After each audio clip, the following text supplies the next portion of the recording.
ഇന്നൊരു wedding anniversary വ്ളോഗാണ്. വേറെ ആരുടെ അല്ല, ഞങ്ങളുടെ തന്നെ. അപ്പോൾ ഇന്നലെ നല്ല മഴയായിരുന്നു. രാവിലെ ഇറങ്ങി മുറ്റത്ത് വന്നപ്പോഴത്തേക്കും ചെടിയുടെ മണ്ടയൊക്കെ ഒടിഞ്ഞ് കിടപ്പുണ്ട്. ഇതൊരു കമ്പ് വെച്ച് ഒന്നുകിൽ കെട്ടി വെക്കണം, അല്ലാന്നുണ്ടെങ്കിൽ ആ മണ്ട ഒന്ന് ഒടിച്ചിട്ട് വേറെ ഒന്ന് നട്ട് വെക്കണേ. ഈ ഒരു കണ്ണാടി ചെടിയുടെയും ഇതുപോലെ തണ്ട് വാടി കിടക്കുവാണ്. ബാക്കി ചെടികളൊന്നും വലിയ കുഴപ്പമില്ല. പിന്നെ പെട്ടെന്ന് മുറ്റം ഫ്രണ്ട് മാത്രം ഒന്ന് തൂത്തു. അത് കഴിഞ്ഞിട്ടുണ്ടല്ലോ, ഇത് നമ്മുടെ കല്യാണ ആൽബത്തിലെ പഴയ ഓർമ്മകളും പഴയ ഫോട്ടോസൊക്കെയാണ് കേട്ടോ. അപ്പോൾ ഈ ഒരു ഫോട്ടോസൊക്കെ ഉണ്ടല്ലോ ഇപ്പോഴും ചീത്തയാകാതിരിക്കും. അത് നമ്മുടെ പഴയ ഫോട്ടോസിൻ്റെയൊക്കെ ഒരു ഗുണമാണ്. ഇപ്പോഴത്തെയൊക്കെ പെട്ടെന്ന് ചീത്തയാകുന്ന പോലെയൊക്കെ തോന്നുന്നു, കളർ ഫെയ്ഡാവുന്നതൊക്കെ. ഇത് പക്ഷെ അങ്ങനെയൊന്നുമില്ല. അങ്ങനത്തെ നമ്മൾ കല്യാണത്തിന് ഒരുപാട് ചടങ്ങുകളുണ്ട് ഞങ്ങൾക്ക്. അങ്ങനെ അതൊക്കെ കഴിഞ്ഞു. അപ്പം ഇതാണ് കേട്ടോ എൻ്റെ നാത്തൂന്മാർ. പിന്നെ അതൊക്കെ കഴിഞ്ഞിട്ട് ഞാനും ഹസ്ബൻഡും കൂടി നമ്മൾ അമ്പലത്തിലേക്ക് പോവുകയാണ്. പടിഞ്ഞാറ്റിൻകര മഹാദേവൻ്റെ ക്ഷേത്രത്തിലും പിന്നെ ഗണപതി ക്ഷേത്രത്തിലും പോകാമെന്നാണ് വിചാരിച്ചിട്ട് ഞങ്ങൾ ഇറങ്ങിയത്. എന്തായാലും രാവിലെ മഴയൊന്നുമില്ല. ഇവിടെ ശരിക്കും ചെടികളുണ്ട് കേട്ടോ, പല സൈസിലുള്ള ചെമ്പരത്തിയും കാര്യങ്ങളൊക്കെ. ഇതിലൊരു ചെമ്പരത്തി നോക്കി വെച്ചിട്ടുണ്ട്. ആരെങ്കിലും അമ്പലത്തിലെ കാണുകയാണെങ്കിൽ ഒരു തണ്ട് മേടിക്കണമെന്നൊക്കെ ഉണ്ട്. എന്തായാലും നല്ല ഭംഗിയായിട്ട് തൊഴുതു.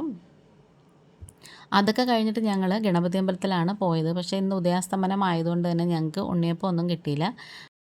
എല്ലാ സ്ഥലത്തും തൊഴുതിട്ട് വന്നു. ഗണപതി ഹോമത്തിൻ്റെ പ്രസാദമൊക്കെ കിട്ടി, അതൊക്കെ കഴിച്ചു. അമ്പലത്തിൻ്റെ നടയിലിരുന്ന് ഉണ്ണിയപ്പമൊക്കെ കഴിക്കുമ്പം, അല്ലെങ്കിൽ ഇതേപോലെ ഗണപതി ഹോമത്തിൻ്റെ പ്രസാദമൊക്കെ കഴിക്കുമ്പോൾ അതൊരു വൈബാണേ. പിന്നെ ഞങ്ങൾ നേരെ ആര്യാസിലേക്കാണ് വിട്ടത്. അവിടെ ചെന്നിട്ട് ബ്രേക്ക്ഫാസ്റ്റായിട്ട് ഇതേപോലെ മസാല ദോശ കഴിച്ചു. പിന്നെ മക്കളുടെയും കൂടെ 2 മേടിച്ചുകൊണ്ട് പോയി. ഒത്തിരി ലേറ്റായിപ്പോയി അമ്പലത്തിൽ നിന്ന് ഇറങ്ങിയപ്പോഴേ. ഇന്ന് ഉച്ചയ്ക്ക് ശേഷം ഹസ്ബൻഡിന് ഡ്യൂട്ടിക്കും പോകണം. അതുകൊണ്ട് വീട്ടിൽ ചെന്നിട്ടൊന്നും റെഡിയാക്കാനുള്ള സമയമൊന്നുമില്ല. ഞാൻ അപ്പത്തിന് മാവൊക്കെ അരച്ച് വെച്ചതാണ്. അത് പിന്നെ അതുപോലെ എടുത്ത് ഫ്രിഡ്ജിലേക്ക് അങ്ങ് വെച്ച് കേട്ടോ. അവിടെ ഇരിക്കുമ്പോഴും ഹസ്ബൻഡിന് ഓരോ ഫോണൊക്കെ വരുന്നുണ്ടായിരുന്നു. പിന്നെ അതൊക്കെ നോക്കിക്കൊണ്ടിരിക്കുമായിരുന്നു കേട്ടോ. അങ്ങനെ ഞങ്ങളിതേ അവിടെ ചെന്ന പാടെ തന്നെ ഡ്രസ്സ് മാറ്റുന്നതിന് മുമ്പ് മോനോട് പറഞ്ഞ് 1-2 ഫോട്ടോസൊക്കെ എടുത്ത് കേട്ടോ. ഈ ഒരു വേഷം മാറ്റുന്നതിന് മുമ്പ് ഈ ഒരു സാരി എന്ന് പറയുന്നത് നാത്തൂൻ്റെ മോൻ ഇപ്പം വന്നപ്പം എനിക്ക് മേടിച്ചുകൊണ്ട് വന്നതാണ്. എനിക്ക് മാത്രമല്ല മറ്റ് 2 നാത്തൂന്മാർക്കും മേടിച്ചുകൊണ്ട് വന്ന്. വേറൊരു വിശേഷം കൂടെ ഉണ്ട്. എനിക്ക് 2 അനിയത്തിമാർ. എൻ്റെ കുഞ്ഞനിയത്തിയുടെ വെഡ്ഡിങ് ആനിവേഴ്സറി ഇന്നലെയാണ്. ഇന്നാണ് കേട്ടോ എൻ്റെ വെഡ്ഡിങ് ആനിവേഴ്സറിയുടെ ഒപ്പം എൻ്റെ 2ാമത്തെ അനിയത്തിയുടെയും വെഡ്ഡിങ് ആനിവേഴ്സറിയാണ് കേട്ടോ. അപ്പം അവരുടെ 2 പേരുടെയും ഫോട്ടോസ് ഞാൻ എടുത്ത് വെച്ചിട്ടുണ്ട്.